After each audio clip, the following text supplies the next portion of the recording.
For today's video, magluluto tayo ng spicy garlic squid. Pero hindi naman sobrang spicy. So, ayan, may bawang sibuyas tayo. Ayan, bell pepper, tomato paste, and then yung ating pusit. So, ayan nga pala, pakukulang ko lang yan ng 1 minute. And then, after that, isa-set aside natin siya. So, ayan, meron tayong siling pula. Ayan, okay na. Napakuluan ko na. So, ayan, ano na tayo ng margarine at saka mantika. Pinaghalo ko siya para mabango. So, ayan, nagisa na ako ng bawang. Medyo pag golden browning lang natin siya. Pero since yan naman kasi ay may margarine, hindi siya masyadong parang masusunog-sunog yung mga gusto natin toasted masyado, ganyan. So, ayan, mekos-mekos lang natin siya. Ayan. And then, sinunod ko na yung sibuyas. So, gisa-gisahin lang natin sila hanggang sa lumabas yung kanilang napakabangong aroma.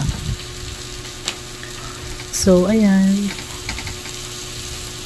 Gisa-gisahin lang natin. Ayan, durug-durugin ng bahagya. So, yun. Mekos-mekos lang natin hanggang sa, ayan, mag-gisa-gisa.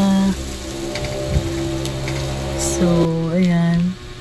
Nilagyan ko na siya ng tomato paste. Mga 3 tablespoon. And then, ayan, gisa-gisa ng konti para matunaw siya.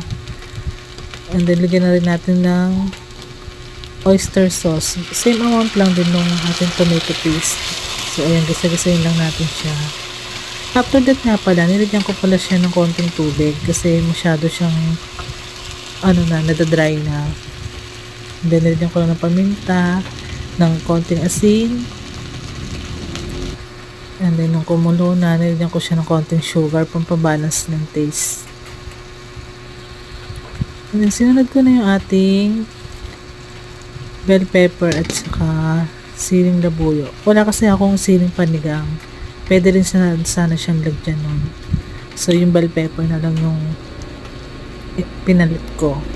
Since yun lang yung meron sa bahay. And nilagyan ko pala siya ulit ng konting margarine kasi masyado na siya natadry at nawawala na ng sauce. Masyado nang lumalapot. And then nilagay ko na yung ating squid. So, konting mekos-mekos lang yan, guys. Kasi napakuluan naman na natin yan. So, konting luto na lang yan kasi para hindi ma-overcook yung ating squid. So, ganun lang. Mekos-mekos lang. And then, okay na yan. Hanggang sa makombine lang yung sauce. Charan!